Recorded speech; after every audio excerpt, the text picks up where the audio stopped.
বাড়ির রাস পূর্ণিমার পুজো। প্রতি বছরই পুজোটা করি, আমার ভীষণ ভালো লাগে পুজো করতে। আমার বর পুজোটা করছে এবার।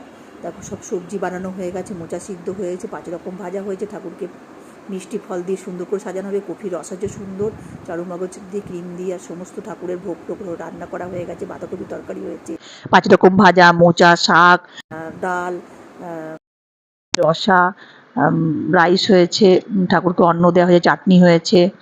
তো ঠাকুরকে এভাবে সব সুন্দর করে সাজিয়ে গুছিয়ে পুজো দেওয়া হচ্ছে। ঠাকুরের কাছে আশীর্বাদ করি, ঠাকুর তুমি শক্তি, সাহস, জ্ঞান, বুদ্ধি দিও, মনের জোর দিও, শান্তি দিও, মনোবল বাড়িও, সুস্থ রেখো, শান্তির থেকে থাকতে পারি। ঈশ্বরের কাছে এই প্রার্থনা, রাধা মাধবের কাছে এই প্রার্থনা। লুচি করে হয়েছে, রসা হয়েছে, মালাই রসা।